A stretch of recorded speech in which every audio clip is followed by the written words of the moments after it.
Combien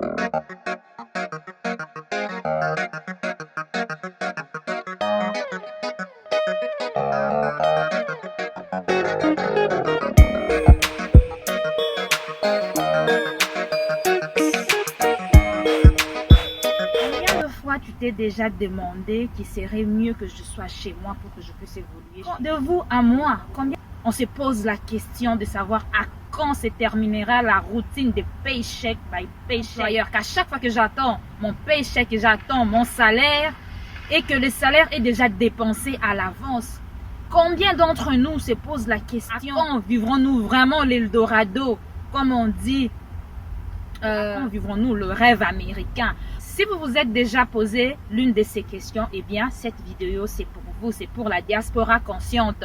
Stay tuned pour la suite. Je vais vous parler de 5 bonnes raisons de retourner chez soi au pays, de retourner en Afrique et d'aller investir. Stay tuned.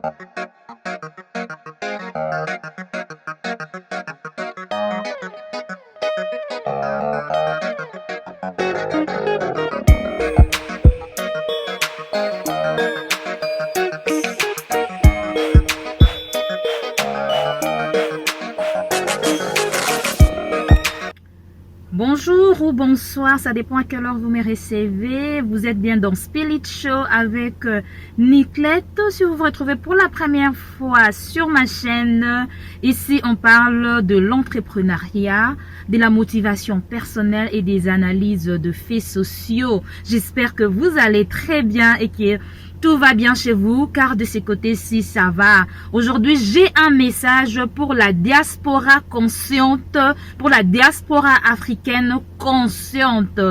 Alors, comme je disais dans mon introduction, on s'est posé plusieurs questions depuis que nous avions immigré. Vous êtes en Europe, vous êtes en Asie, vous êtes en Océanie, nous sommes aux États-Unis d'Amérique.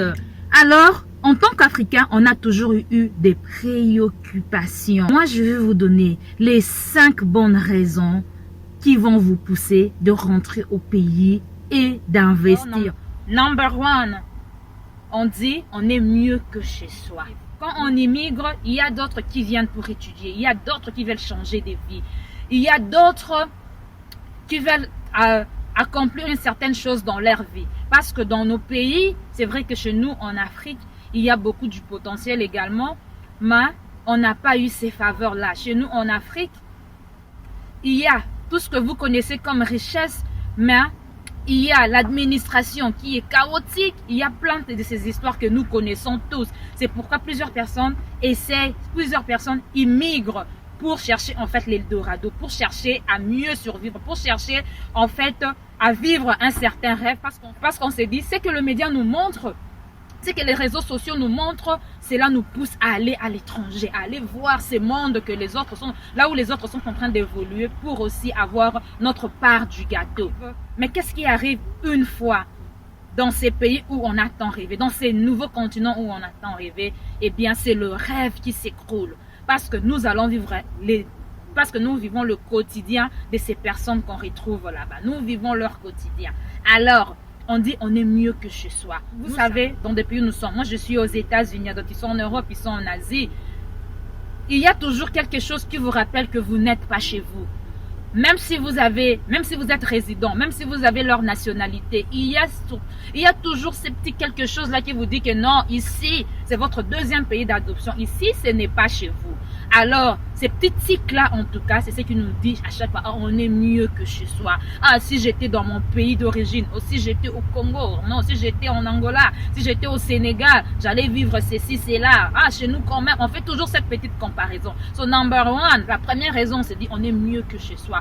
Aller chez soi, investir, c'est autre chose. Bien qu'il y a les réalités, mais on est en fait dans sa peau. On connaît les réalités, on connaît les aboutissements. Alors, chers membres de la diaspora consciente, pourquoi je vais parler des raisons qui doivent nous ramener chez nous, construire? L'Afrique a un très grand potentiel. L'Afrique a des endroits inexploités jusqu'à aujourd'hui. L'Afrique a besoin de nous pour reconstruire. Nous avons la solution entre nos mains. La solution, c'est nous-mêmes. La solution, c'est notre unité. La solution, ça ne viendra que de nous. Number 2. On vit dans des pays où, s'il ne faut pas dire tout est déjà fait, presque tout est déjà fait. Vous avez une idée de business. Vous allez sur Google. Vous regardez sur les réseaux sociaux. Vous allez voir qu'il y a déjà d'autres personnes qui ont déjà créé. Surtout ici à l'étranger. Vous allez vous dire, ok, chez nous, en fait, vous vous dites que voilà, j'aimerais bien rester dans mon pays d'adoption parce que chez eux, presque tout marche très bien. La politique, l'administration, il n'y a pas de guerre, il n'y a pas d'insécurité comme telle. Que non, voilà, il y a une certaine assurance que si je travaille, j'aurai mon salaire chaque fin de la semaine ou chaque 2 semaines ou chaque mois. Par contre, chez nous au pays, il y a ceux-là qui font 6 mois impayés, qui travaillent, qui vont au boulot chaque jour. Mais 6 mois impayés, juste imaginez cela, on s'est dit voilà, on est un peu découragé. On s'est dit que voilà, c'est mieux que je reste ici. Mais quand on s'est dit que je vais rester à l'étranger travailler, si vous avez les idées entrepreneuriales comme moi par exemple, où vous ne voulez plus travailler, rester dans un même système, dans une routine comme on le fait ici, dans les différents boulots, vous allez vous dire que je vais créer mon propre business. Mais qu'est-ce qui vous en empêche? Il y a les taxes, il y a plein d'histoires à faire. En fait, ce sont des histoires quand vous créez, vous ne créez pas un manque, vous n'apportez pas une solution là où il y avait du manque. Il y a déjà de multiples personnes qui travaillent dans le même domaine, des multiples personnes qui travaillent déjà là-dessus. Alors, si vous essayez de faire le parallélisme ici et au pays, vous allez remarquer qu'au pays, il y a plein de business qui ne sont pas encore développés. Donc, vous pouvez prendre l'idée que vous pouvez prendre une idée déjà au niveau de la diaspora, c'est qu'on fait ici, et vous allez essayer d'implanter ça chez nous au pays. Vous allez apporter une solution au pays à un problème quelconque et tout. Donc, vous pouvez créer chez nous, il y a plus de potentialité pour créer qu'ici, à l'étranger. Il y a plein de business ici. Ça fait déjà de l'ampleur. Ici, ça marche très bien. Que chez nous, ce n'est pas encore implanté. Bien sûr, il faudra voir comment l'implanter. Ça ne sera pas exactement comme ici. Il faut voir les réalités du terrain. Tout ça là, c'est dans l'entrepreneuriat. Parce que dans l'entrepreneuriat, il y a des risques à prendre. Donc, il faut risquer. Si vous ne risquez pas, vous n'allez pas du tout avancer. La troisième raison qui peut vous pousser à retourner au pays, juste le fait de voir combien d'étrangers dans nos aéroports, combien de Chinois, combien d'Indiens, combien d'Américains, combien d'Européens y entrent chaque jour. Ils n'y vont pas pour des vacances, ils y vont pour ouvrir des business, pour acheter des marchés, pour aller dans les mines. Rien que cette raison peut vous pousser, n'est-ce pas, à avoir le déclic de se dire, yes, s'ils rentrent, c'est qu'il y a quelque chose, c'est qu'ils sont en train de programmer quelque chose. C'est que il y a un marché, plusieurs étrangers entrent chez nous pour venir lui faire du business. Nous-mêmes, nous sommes concentrés à sortir de là. Alors que eux, ils quittent l'Europe, ils quittent l'Amérique, ils quittent l'Asie pour aller chez nous, pour investir. Rien que cela, ça doit nous aider à ouvrir les yeux. La quatrième raison, nous devrions valoriser nos richesses nous-mêmes. Tous ceux qui vont au pays puiser, je dis bien puiser, ils ramènent ça chez eux. Ils vont chercher du coltan, diamant, or, tout ce que vous connaissez. Ils amènent ça chez eux. Ils ramènent ça chez eux. Alors que comme vous êtes un natif d'un pays d'Afrique, vous allez valoriser ces histoires-là. Vous allez produire sur place. Vous allez donner de l'emploi sur place. Nous devons valoriser nos richesses nous-mêmes et créer de l'emploi par rapport à cela. Chez nous, au pays, j'ai déjà dit ça, je pense, dans une de mes vidéos où j'ai parlé également de la diaspora. Chez nous, Chez nous au pays, il y a plusieurs entreprises en fait. Plusieurs entreprises. Depuis que nous sommes nés, ce sont les mêmes entreprises qu'on a. S'il y a des entreprises qu'on a créées, des entreprises secondaires, où il y a des investisseurs, où il y a par exemple des entrepreneurs qui ont créé d'autres entreprises, il n'y en a pas beaucoup. Et là, je profite de filer un mot à la diaspora francophone. Nous sommes ici à l'étranger. Nous suivons comment la diaspora anglophone est en train d'évoluer. Parce qu'en Afrique, vous le savez, n'est-ce pas? Il y a des pays qui parlent anglais, il y a d'autres qui parlent français. Il y a d'autres qui parlent, portugais par exemple. Mais du côté anglophone, ils sont en train d'évoluer à une autre vitesse que du côté francophone. Renseignez-vous et vous m'en donnerez des nouvelles. Et vous allez me donner raison. Parce qu'ils ont le système chez les anglophones par exemple ici. On dit toujours le temps c'est de l'argent. Tout le monde court, tout le monde est en train de travailler. Alors nous, on a fait une certaine comparaison par rapport à la diaspora francophone et à la diaspora anglophone. Ils sont en train de rentrer en masse chez eux. Ils sont en train de reconstruire chez eux. Ils sont en train de... Les entrepreneurs en masse sur tous les domaines. Ils n'ont pas encore fini en fait d'investir. Mais ils sont là déjà. Vous voyez cet engouement là. Mais du côté francophone, c'est un peu très lent. Il faut qu'on se réveille.